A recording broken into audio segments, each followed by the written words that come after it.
Сайн бацгаанаа туяа байна. Өнөөдөр бүгдээрээ Хятадын G-Wagon гэж нэрлэгддэг танк 700 загварын машинтай танилцгаая. Тэнгэр даатгал нөхөн төлбөрийг тань 100% олгоно.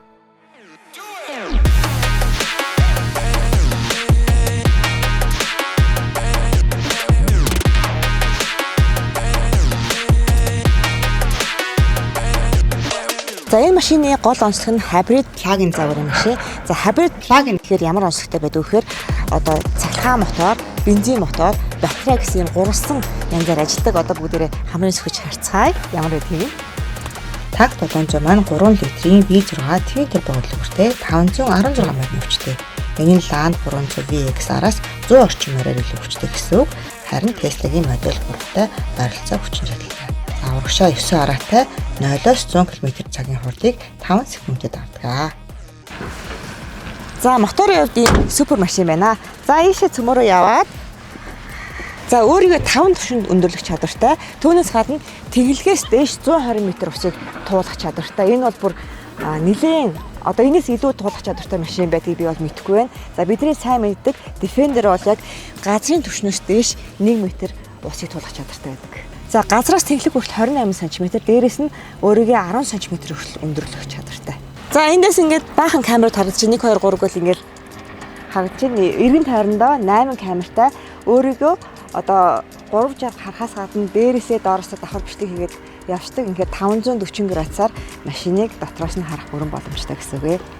За энд цэнэглэгч хошуу залгадаг гэсэн үг байна. Энэ машин маань энэ талаасаа цэнэглэн нөгөө талдаа болохоор бензиний одоо танктай. За энэ болохоор 380 болон 200 орд залгадаг хоолойнууд байна.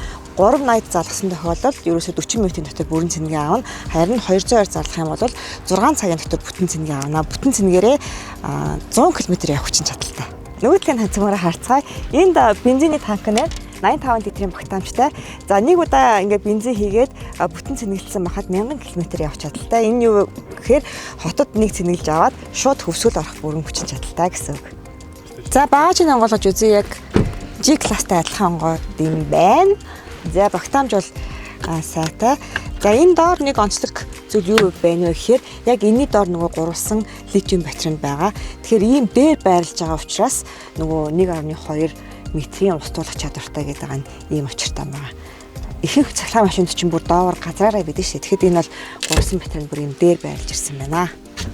За нөгөө олон камерууд чинь нэг нь энэ, дээрэс нь 9 дэх камер нь энэ дээр байгаа. Энэ ямар учиртай вэ гэхээр нөгөө арын толны камер яг бас энэ дээр байрлаж ирсэн байна.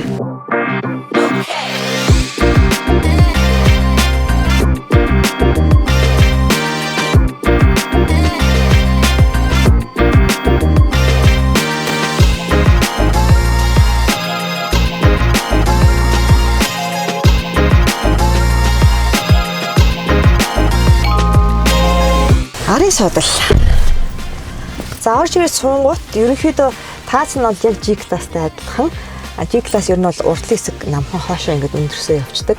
Харин энэ дээр нэмэлтээр лүктэй юм байна. Таац тэр чигээрээ алкантара. За арсны суудлын арсын хувьд болохоор хамгийн дээд зэрэглэлийн напа арсаар хийсэн. За G классаас ер нь сайжирсан зүйл нь юу гэхээр G класс ер нь арын судал жоох асуудалтай хөдөлдөг. За энэ дээр давуу тал нь юу гэхээр уртлын одоо энэ суудлаа би бүр урагшаа ингээд өвчих боломжтой. Тэрнээс гадна бүр хоошоо нилээн сайн нална. Ингэж налж байна.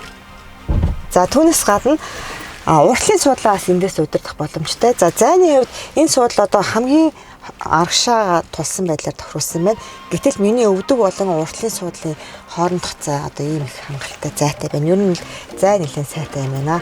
За энэ уртлын суудлыг эндээс удирдах боломжтой. Урагшаа хурааж болно.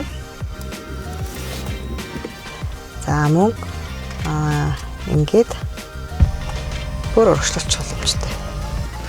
Тэнгүүд надад ийм хангалттай зай гараад ирж байна. За наадлын хоёр суудал хоёулаа хална, хөрнө. Дээрэс нь массажтай. Массаж нь 11 төрлийн массаж байна. Хойлоо суухан дээр хоёулаа хөшгөтэй. Хөшгөө ингээд удирдах болгоч боломжтой. За дууны системийн хувьд болохоор Harman Kardon дууны системтэй. Энэ бол бас дэлхийд нэлийн дээгүүр дурдаг сайн дууны систем. Энэ дотор нэлээд 16 ийм сабвуфер байгаа. Тэгэхээр дууралт бол нэлээд сайн гэсэн үг. Ингээд хөөс хүртэн харагдчихэ. За энд ийм touch screen бас удирдлагын системтэй.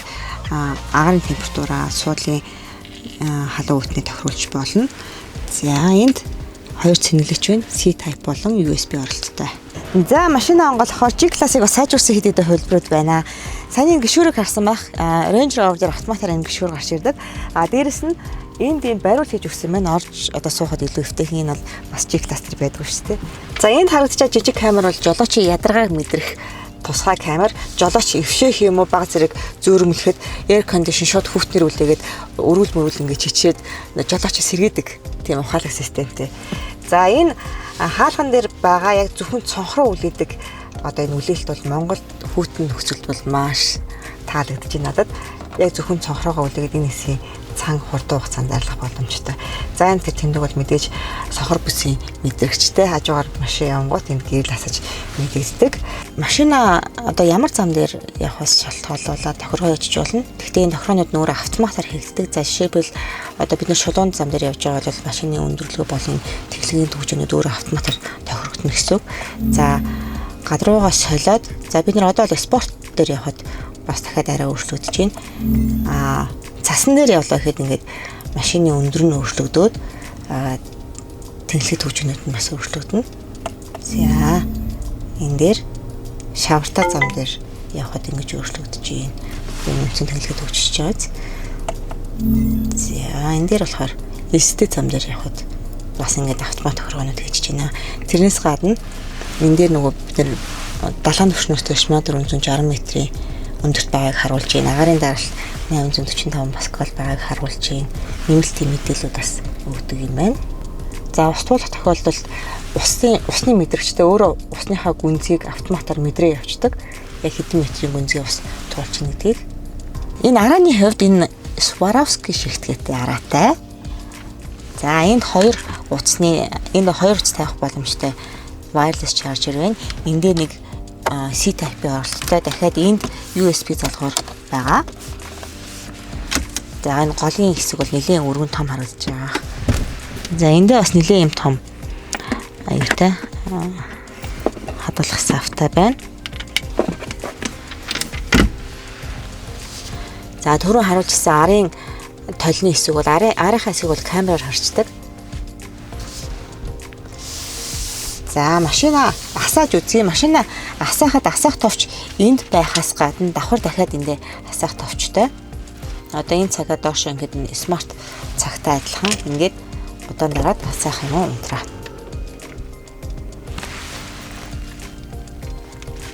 За буцаагаад машина асаахтаа энэ товчон дээр бас дараад асаах боломжтой. За ингээд цөмөрөө машина авч явж үзье. Яг нөгөө юу шиг цахилгаан машин шиг асаж хийж явд юм тий. Юу мотор нөгөө шууд бензин мотор шууд ажиллахгүй. Өрөөл айгуу зөөлөх юм байна. Маш мэдрэг юм байна. 100 км хурдаа 5.6 секундэд тавдаг.